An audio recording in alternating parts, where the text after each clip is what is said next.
জামালপুর সদর উপজেলার শরীফপুর বগালীতে ধর্ষক ও লম্পট মনিরুজ্জামান মনিকে দৃষ্টান্তমূলক শাস্তির দাবিতে মানববন্ধন করেছে এলাকাবাসী। এই মানববন্ধনে এলাকার সর্বস্তরের মানুষ অংশ নেয় এবং মনিরুজ্জামান মনির দ্রুত বিচার ও দৃষ্টান্তমূলক শাস্তির দাবি জানায়।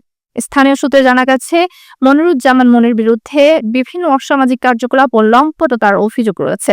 এসব কার্যকলাপের ফলে এলাকার শান্তি বিঘ্নিত হচ্ছে এবং জনমনে তীব্র ক্ষোভের সৃষ্টি হচ্ছে। এলাকাবাসী দীর্ঘদিন ধরে তার এসব কর্মকাণ্ডের প্রতিবাদ জানিয়ে আসছিল। মানববন্ধনে বক্তারা বলেন, মনিরুজ্জামান মনির মতো ব্যক্তিরা সমাজে বিশৃঙ্খলা সৃষ্টি করছে এবং যুব সমাজকে বিপথে চালিত করছে। তার দৃষ্টান্তমূলক শাস্তি না হলে সমাজে এ ধরনের কর্মকাণ্ড আরও বেড়ে যাবে। তারা প্রশাসনের কাছে দ্রুত পদক্ষেপ গ্রহণের জোর দাবি জানান। এলাকাবাসীর প্রত্যাশায় মানববন্ধনের মাধ্যমে প্রশাসনের দৃষ্টি আকর্ষণ হবে এবং মনিরুজ্জামান মনির বিরুদ্ধে আইনানুগ ব্যবস্থা গ্রহণ করা হবে, যাতে সমাজের ন্যায় বিচার প্রতিষ্ঠিত হয়।